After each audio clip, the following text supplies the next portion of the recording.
Hey everyone, welcome to DevRunner. I'm Chevy Chase, and you're not.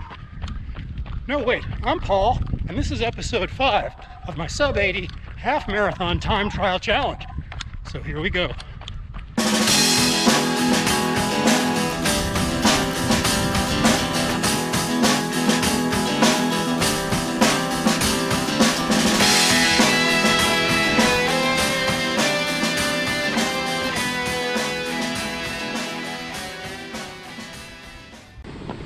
All right, if you're new to this series, or if it's been a while for you, what I'm doing is documenting my journey to a sub-80 half marathon time trial attempt, which will take place on March 20th, 2021. Today, I'll be talking about all aspects of my training from Monday, February 1st through Sunday, February 7th. Thanks for coming along for the run.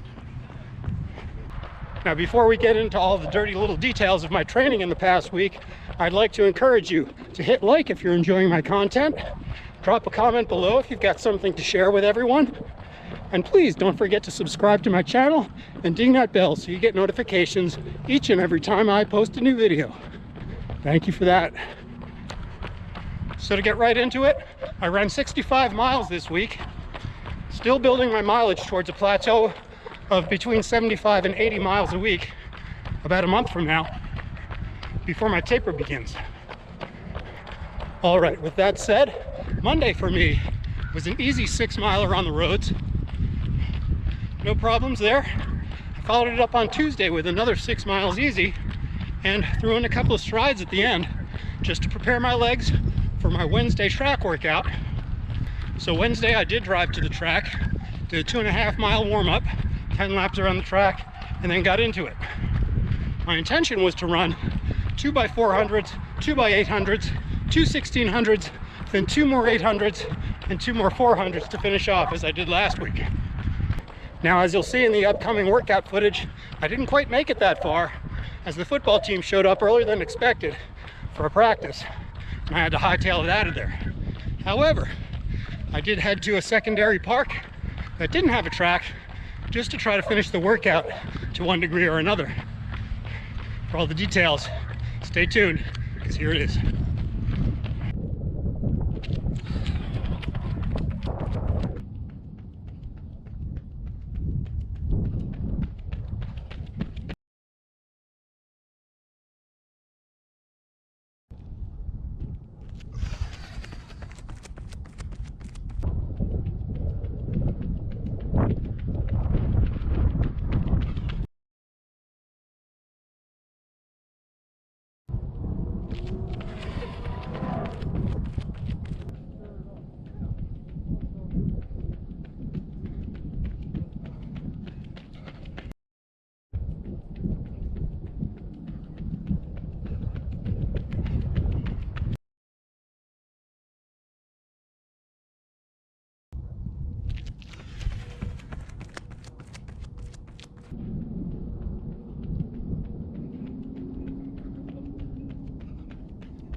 I'll be out here to run 1 mile.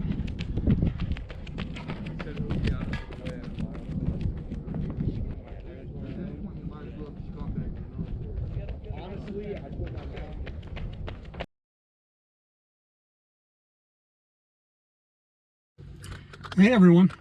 So as you can see, I pretty much got run out of the track.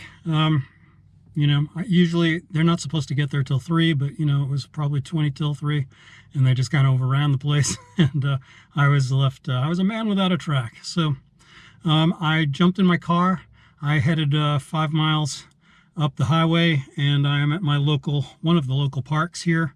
You'll probably recognize it from like my shoe reviews and various things like that. Anyway, there are portions of it here.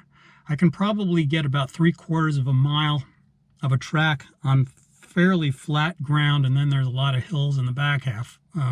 So that's where I'm going to attempt my 1600 meter, my second 1600 meter interval, and then I've got 2 more 800s and 2 more 400s.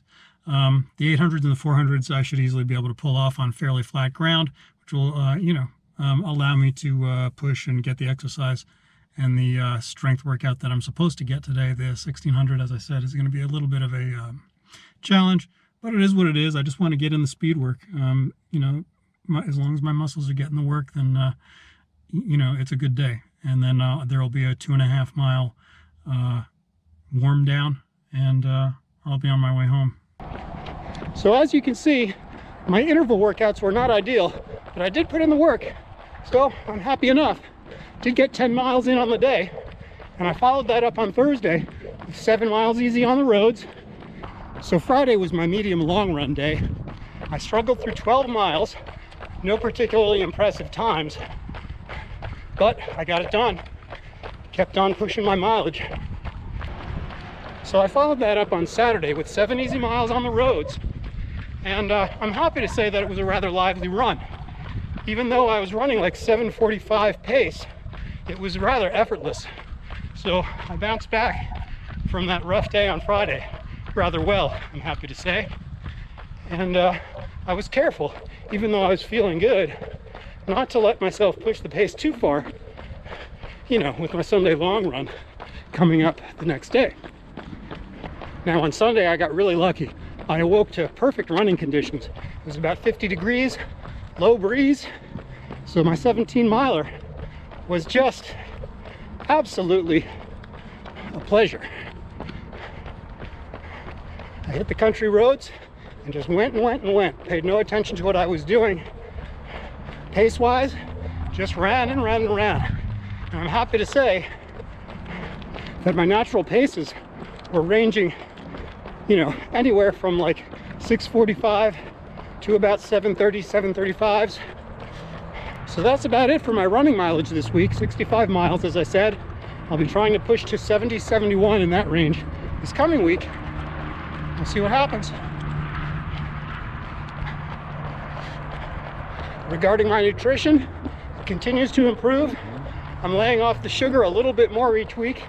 I dropped about another ½ pound this week, so I guess that shows. My core workout routines continued all 7 days this week. I got it done as soon as I woke up. Now my free weight workouts this week were limited to just 1. I did it on Tuesday because on Thursday I got a little too busy preparing for a new live stream series on my YouTube channel that includes some amazing guests. I had Susie from I Run Things, Brian from Rosser Runs, and Heather from Running Geek Girl. And we all got together for the first episode of a new series called Masters of YouTube. If you haven't seen it, I really want to encourage you to go check it out. We had a ton of fun. We've got more episodes coming up, but I had to host the first one, and that took up a lot of time on Thursday.